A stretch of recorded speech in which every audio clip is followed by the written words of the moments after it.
In this video, I go into a detailed explanation as to how I integrate a new jazz idea into my vocabulary. Having a system in place that allows you to integrate new ideas quickly and efficiently is something we all need to develop as musicians. This video is from a live stream I did several years ago, and I go into a lot of detail outlining my entire process for integrating a new melodic idea. This method will help if you're trying to integrate a new pattern, lick, jazz cliché, or something you've written into your vocabulary. I found this method to be effective over the years, and so I teach it to my students and I use it myself. I hope you enjoy it. If you found methods that work for you, please share them in the comments. Today I was going to talk about this cycle 4 melody I've been working on. What I mean by cycle 4, you can look at my blog, lesson 75, kind of outlines it. That lesson's talking about what I call a cycle wheel. It's basically a circle of force, a diatonic circle of force within a given 7-note scale. Today I'm looking at this C7 altered chord and the corresponding chord scale, D flat melodic minor, 7th mode, ends up giving you a dominant 7 sound with a flat 9, sharp 9, sharp 11, sharp 5, and then the shell 1, 3, flat 7.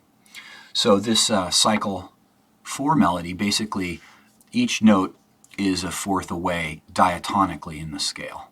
A simple way to think of that is if you play the first note of the scale, and this is concert B flat, my C, C7, and then you count up 4 steps in the scale,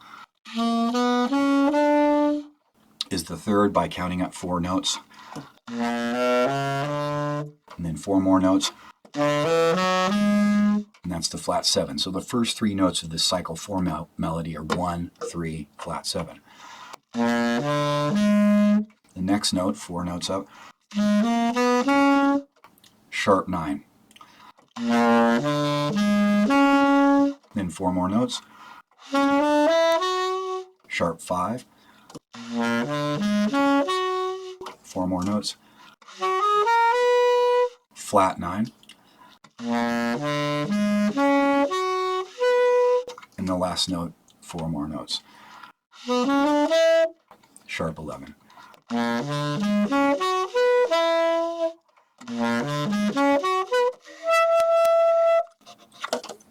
So the melody, the way I've constructed it for ease of play, is to basically start the root in the middle of the register, then drop down a third. And so I'll show you what that looks like. It's a little bit different. So here's the variation.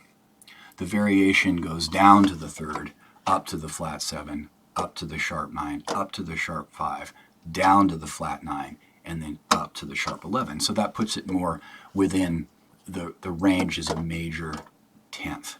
And so it's a little bit less unwieldy in terms of the range of the idea. So that sounds like this.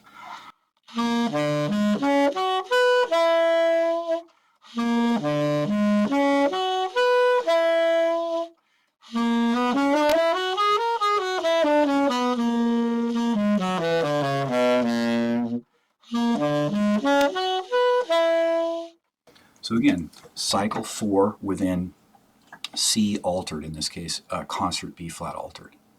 It's just a loose concept. Cycle 4, you can create endless melodies using the concept just by introducing various octave displacement within the cycle or changing the rhythm of the cycle. So if I play that same cycle and change the rhythm slightly and the place within the octave, so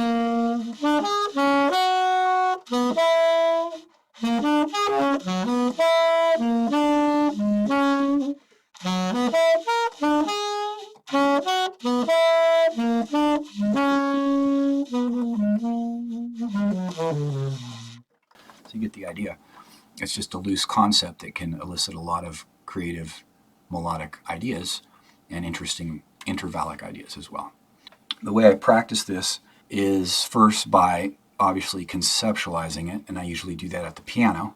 And then after that, I spend most of the time singing and visualizing the idea before I put it on the horn. And so that allows me to kind of have a pretty firm grasp of it in all 12 keys and conceptually, as well as, intellectually and as well as being able to hear it, trying to sing it before putting it on my horn. So I'll show you, I'll demonstrate how I do that a couple ways. One is first at the piano. So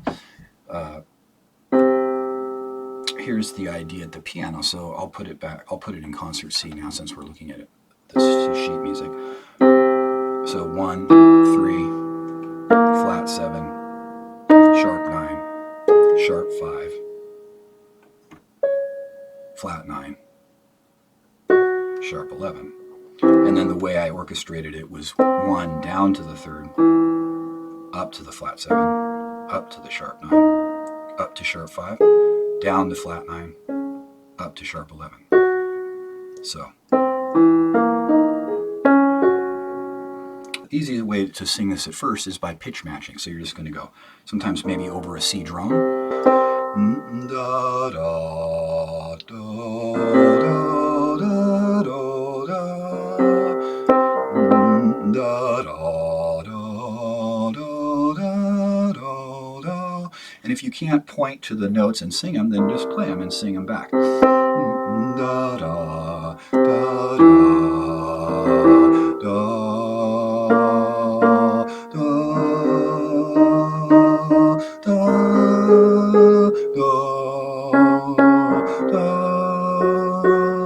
So the idea here is you're not a singer, you're not trying to be a singer, you're trying to basically use your voice to kind of affirm that you're hearing the pitches in the ballpark, in the general vicinity of those notes.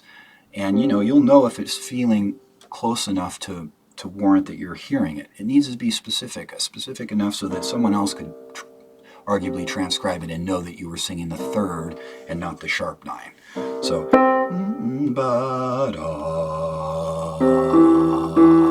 this is really low for my voice. So, that particular interval might be better up if I were doing it in F.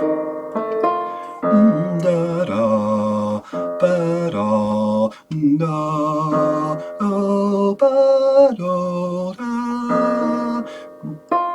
ba da da.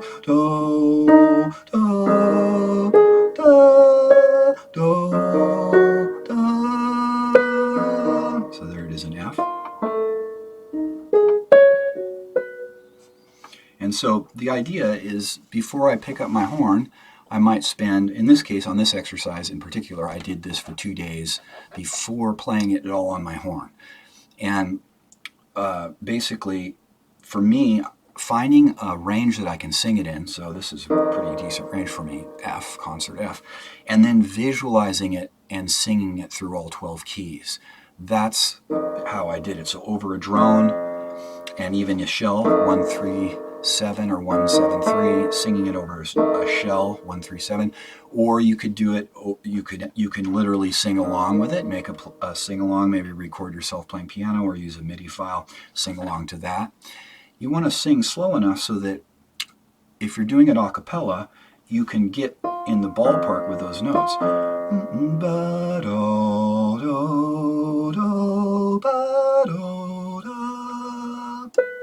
And so it's very slow the way I'm singing it, right? I'd say like metronome 40, if those were quarter notes, right around there.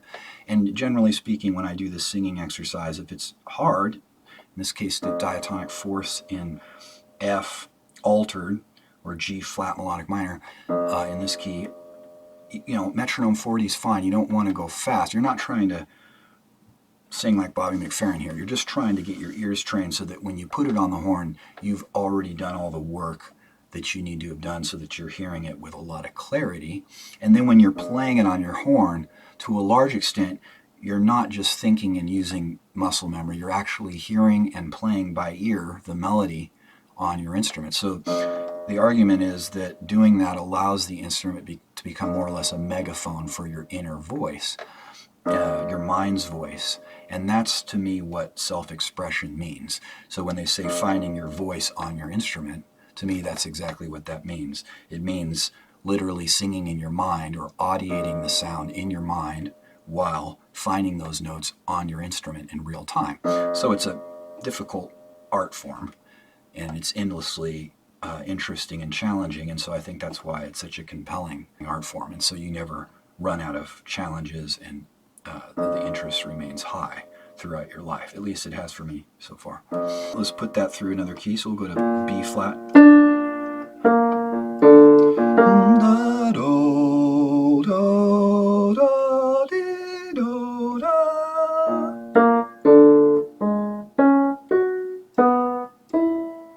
Da, do, do, do, dee, do, da.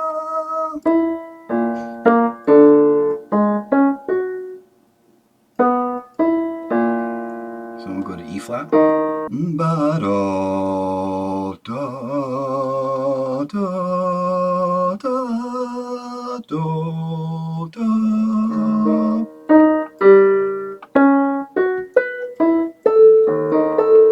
Okay, and then A flat. Da, do,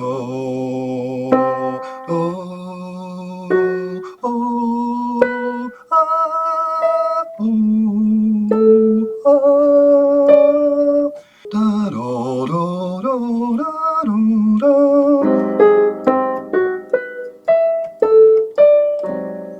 And then we'll go to C sharp. Da, do, do, do, da, do, do. Do, da.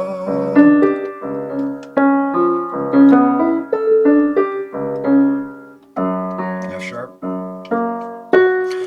Da, do, do, do, da, do, da. So obviously when it's in a range that's easier for me to sing, F sharp, F, those are a lot easier for me to sing a little better in tune.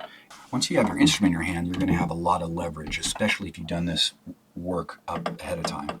Again, the idea of audiating and hearing this in your mind before you go to your instrument. And so you're trying to do that with these hard melodic ideas, whether it's a bebop cliche or something you've transcribed. All of it needs to be ideally audiated at a high level so that you're hearing it the way you think. So like when you think in terms of words, you're hearing sentences, complete thoughts in your mind. That's because that language is, you're audiating that language in your mind. So you want to be audiating this aural language, this language of sound, vibrational language, language of notes. You want to be audiating that in your imagination with as much clarity as you think. So let's go to B now.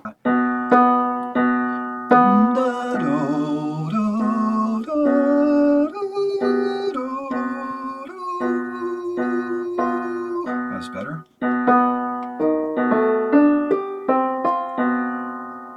E. Da do do do da do da.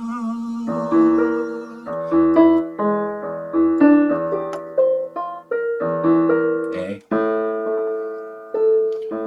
Da do do do do do.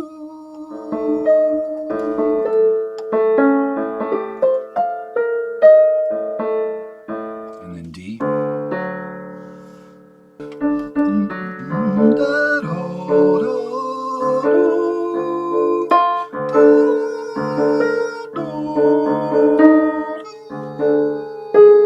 That's better. And then to G. Da do da do do do da do da.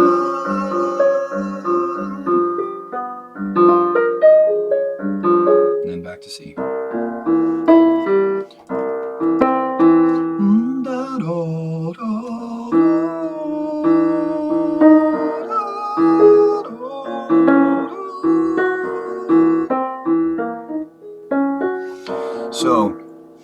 So the audiation, that's what you're trying to cultivate here. And then the second part of that equation, which is the intellectual understanding of what it is you're doing, because this will allow you to deconstruct it intellectually, understand what it is intervallically and what each of those tensions are in relationship to the root. So understanding that it's 1, 3, flat 7, sharp 9, sharp 5, flat 9, sharp 11. 7 notes of cycle 4 within our 7th monomelodic minor.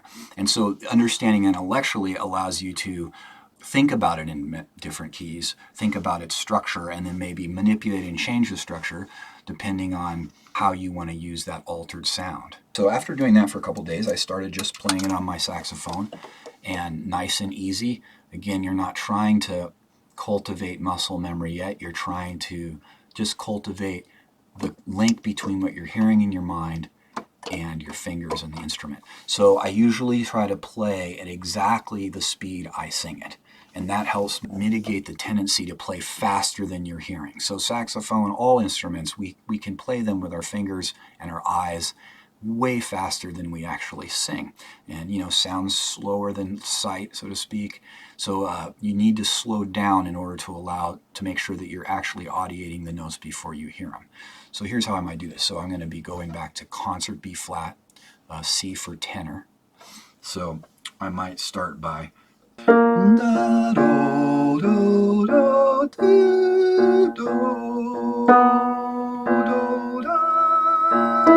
that's better. So now I'm going to play it, and basically at that same exact tempo.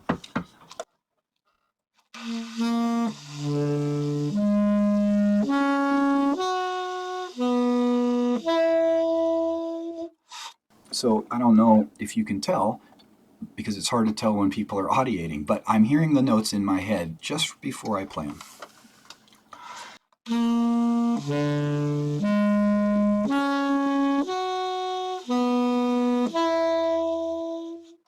And that pretty much is the definition of audiating. You hear the note in your mind, then you play the note on your instrument. So I'll do it again, trying very clearly to hear it before I play it.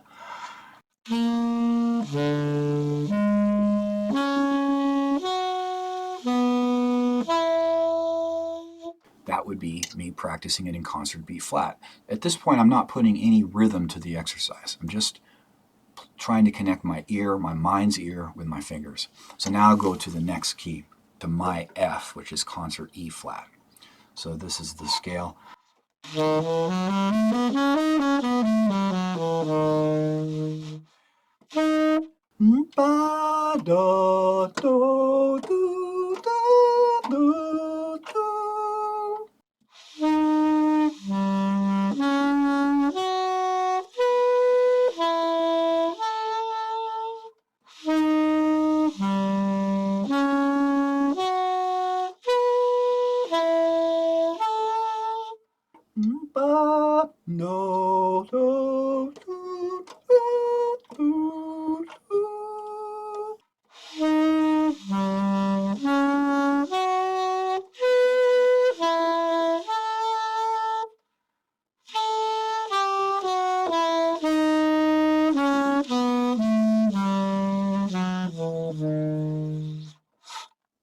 Okay, so now I'm going to go to concert A flat.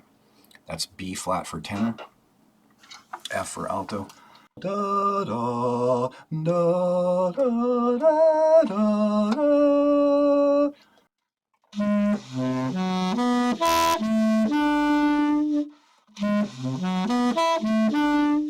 So right there, when I play it fast or kind of chunk it into one sound, one harmonic idea or intervallic sound, immediately the audiation becomes in the background. It's not in the foreground where I'm hearing the note right ahead of when I play it on the horn. So try to stay in that space where you're hearing it ahead of time.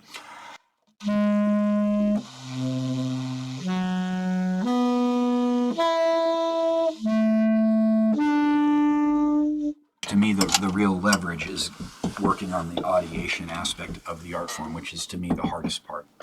So we'll go back to that key one more time. Let's try it once on the piano. Da, da, da, da, ba, da, da. Yeah.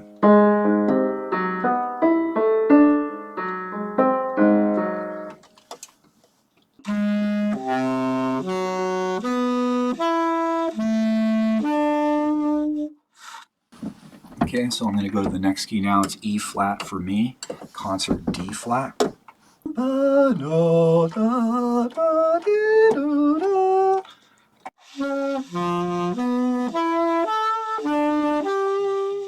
flat or concert G flat.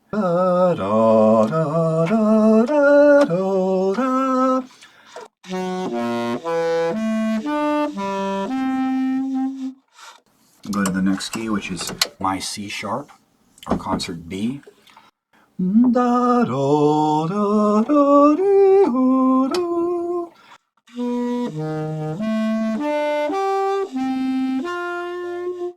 Next key, my F sharp, or concert E. Da, da, da, da, da, da, da.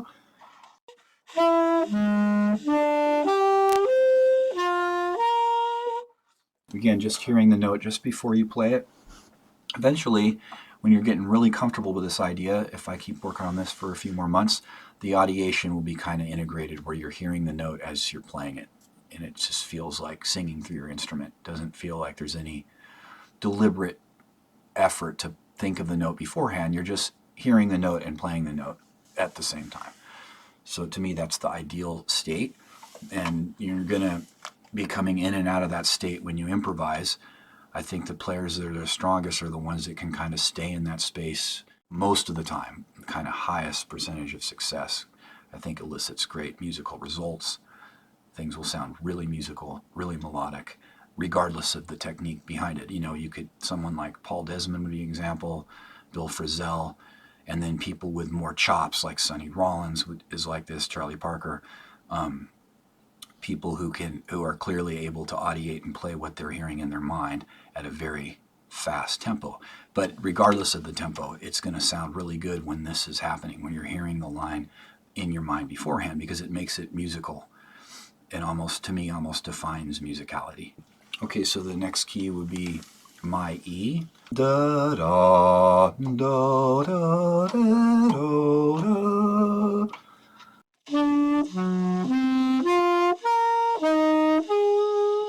The next key is A for me, concert G. Da da da da da da.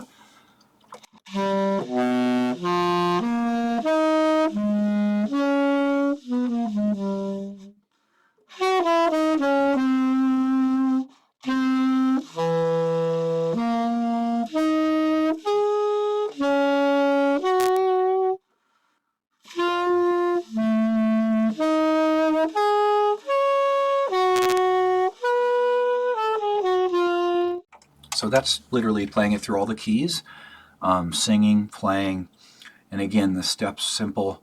Sit down, conceive of something to work on, then canonize it in an order of notes, specific order of notes, practice singing it, visualizing it, and thinking about it in all keys, and audiating it in all keys, and then on your horn, practice hearing it in your mind before you play it, and play it in all the keys. It's not a technical exercise. It's kind of an intellectual and intuitive exercise. You're trying to integrate your singing mind, your mind's voice, with your fingers and your thought, so that the thought and the fingering, all of it becomes the same thing, just an extension of your voice. Once that's been done for a while, you shouldn't have much trouble playing it faster. A lot of my younger students in their 20s are very interested in having tons of technique and playing fast. And that as a goal in itself isn't really, in my opinion, musically valuable, because without these other elements of the process, it's never going to sound that good. It'll always sound like there's something missing, and there is something missing. It's that there's not a strong link between the inner voice and the line that's being played at any given moment. It's such that the fingers and the hands are playing the ideas. Repetition has burned the ideas into muscle memory. And so the younger player may sound as though they're using the rhythm section as a metronome and they're just playing their lines over it, as opposed to being a reflection of their voice, their mind's voice, which is immediately influenced by the rhythm section and those things around you. Just working on this way, you will eventually be able to play it as fast as you can hear it, which is really all that you need to do. If the tempo is really fast on a tune, what I always say is just play slower ideas. So if the tempo is 300, which is fast, then just play ideas at halftime ideas. And you can still, therefore, play by ear, play good melodic ideas, and not use muscle memory or digital playing to create your solo. The next part of this exercise, I'm going to just show you how you might want to practice it with a metronome. The way I do it in time is an old Warren Marsh exercise, which is just using displacement. And you can see that in the PDF here, I've got it starting on the downbeat of 1 as eighth notes, the and of 1 as eighth notes, starting on the first triplet of beat 1 as triplets, the second triplet of beat 1 as triplets, and then the last triplet of beat 1 as triplets. And so you can extend this to beat 2 of the bar in eighth notes, and of 2 of the bar, 3, and a 3, 4, and a 4, 5, and a 5 if you're in 5. You can continue this as far as you want. You can also do the same with triplets. You could start on the first triplet of beat 1, 2, 3. So again, ideally keeping this at a tempo where you're kind of at the threshold of being able to audiate it well. Play it again.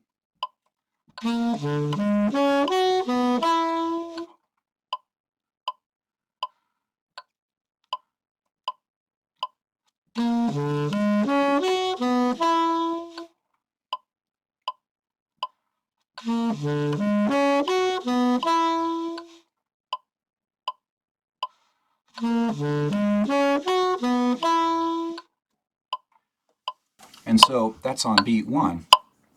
And so what I'd like to say is that when I'm leaving the space, this is something I tend to do, is I just audiate it one more time in my mind. So I play it once on beat 1, and in the space, in the bar of space, I just audiate it again in my mind just to strengthen that connection. So you can try that once. You can hear me doing it.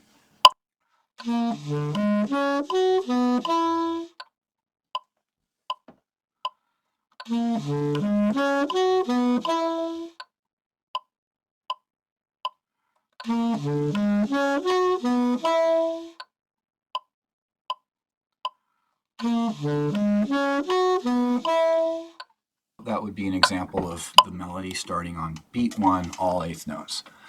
One thing I'd like to mention is that when you play with space in your practice, you'll end up playing with space in your performance. So a lot of times, people get on the bandstand and they think, now that you're on the bandstand, you're going to somehow play with space. But if you don't practice using space, it's not going to happen on the bandstand. This method, I'm playing once, I'm audiating once. When you're on the bandstand, audiating is going to be really hard because the band is so loud around you, and so that space ends up being you listening to the band. It's a natural occurrence if you just practice with space in real time, in real life. Most people play. We tend to play when we're young. You just play endlessly and endlessly in the practice room. And then when you listen back to the recording, you're like, gosh, I never use space. It's because we don't practice with space. The second thing I think about is relaxing in the space. So I try to relax when I play, obviously playing relaxed, nimble, soft, gentle fingering, and then relaxing in the space. All those things will help you perfect or improve your performance ability, your ability to stay relaxed on the bandstand and bring a nice, relaxed, focused energy to the concert or to the band and to the audience. So again, if I do that, if you're aware that I'm doing that consciously, then you'll notice it probably.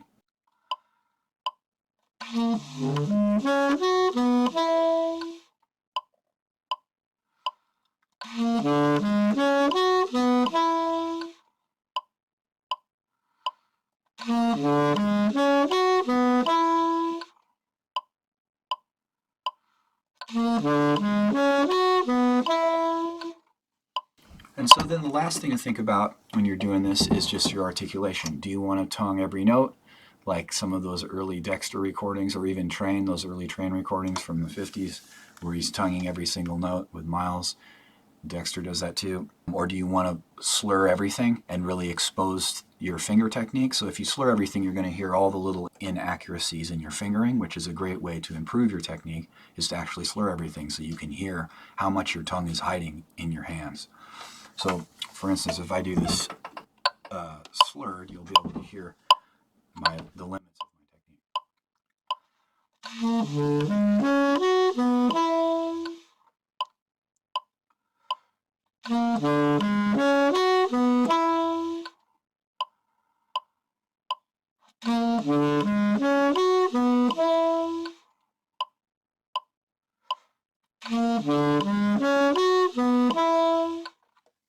So the last example, I managed to get rid of some of that key noise, which was me consciously trying to press the keys lighter, more gentle in the hands, more nimble, more relaxed, less pressure. And so then suddenly at that volume that I'm playing at, which is mezzo forte or so, I couldn't hear the key noise. And so that's a really nice way to play, way to practice, is to foster gentle, light techniques so that you're not hearing key noise with your own ears.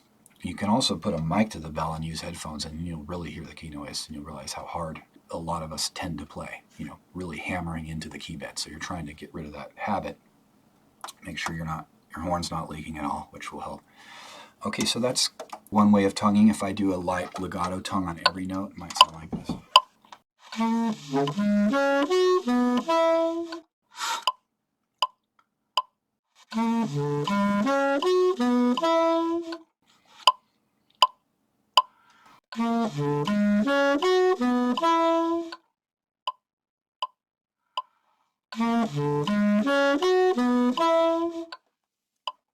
And then you can do any variation of that, slur 2, tongue 2. I'm sure you've heard of all the different drills. I tend to just relax and see where my ear naturally wants to play the tongue, where my ear wants to put the tongue, where it wants to accent. When you get to the and of 1, it changes the melody substantially, and so you're going to probably want a tongue in a different place to embrace how that sounds. So we'll go to the and of 1 now.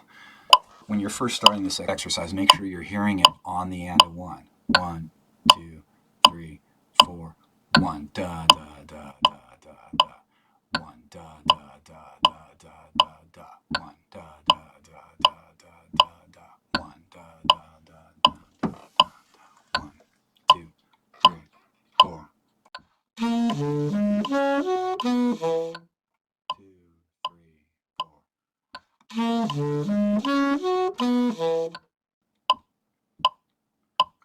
So I put the last note down an octave, so I should put it up an octave. 2, 3, 4.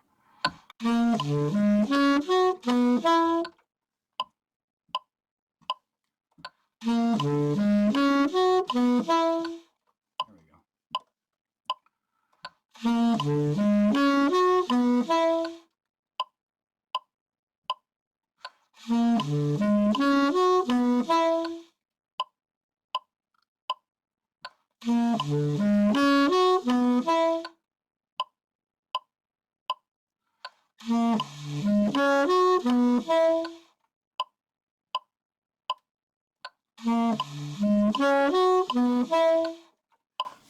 So that was working on it on the and of 1. It's tending to tongue on the sharp 9 and on a sharp 11 in that rhythm. So the next one will be putting it in triplets. I'm going to slow this down a little bit to 60. That was 80. Put it at 60 for our triplets. Triplet, triplet, triplet, triplet, triplet, triplet. So 1 and 2 and 3 and 4 and da bo ba do dee da da. 4 da bo ba do dee da da.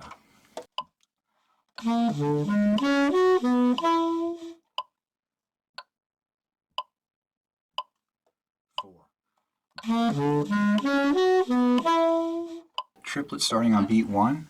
Now we'll try it with triplets starting on the second triplet of beat 1. So 3, 4, ba bo ba be da do da. 4, 1 ba bo ba be ba do da. 4, 1 ba bo ba be ba do da. 4.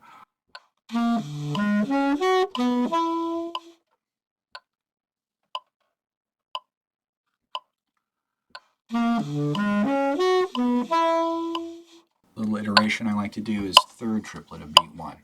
This also works well as last triplet of beat 4 if you're in 4/4 as a pickup to the bar. And I do it sometimes that way, and sometimes I do it this way, the last triplet of beat 1.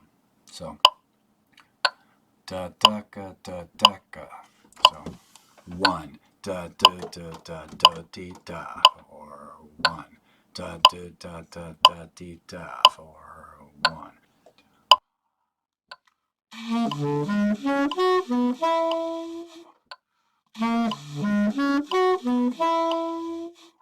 Now I'll put in the audiation space.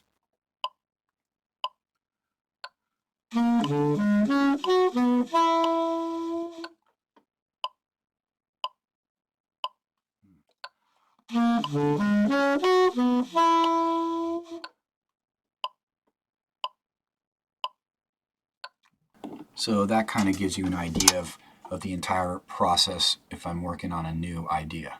You know, coming up with a concept and then canonizing the concept into a line, an idea, an actual melodic idea, and then learning to visualize, sing, and eventually audiate that in every key. And both, you know, in terms of being able to sing it and hear it in my mind and intellectually know what it is. And then lastly, putting it on the horn and then putting it through some sort of rhythmic displacement exercise. And then I'm good to actually start trying to use it in my musical life. So improvising over a dominant 7 that's sharp 9, sharp 5, opportunity to use this sound. Hopefully through this work you'll start hearing that idea, the chord instigating the idea, the chord suggesting the idea to your mind, and you start hearing it, thinking about it. A lot of different ways you come to ideas. Sometimes you hear it in your mind and you're purely just audiating on the bandstand. Other times you're thinking, oh, I'm going to try to implement that idea I've been practicing. We've all done that. It's not quite as deep as when we're singing it through our horn, but it's absolutely, in my opinion, part of the tradition, part of learning to have these things become more organic. Sometimes you have to deliberately utilize them a little bit. I remember Hal Galper, when I studied with him, he used to say, you can play the idea on a gig in front of an audience, like a higher pressure, a real pressure environment, 3 times, the idea will stick with you. And I think you're probably right about that. So the last part of this would be maybe just improvising loosely with the idea. So I might put it on and just work on it through some keys. So.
So it's me just kind of slowly improvising with the idea through the keys, using that cycle 4, always starting on the root, then going to the 3rd, then going to the flat 7, then going to the sharp 9, the sharp 5, the flat 9, and the sharp 11. You can improvise the direction you go to each of those notes once you've done this work.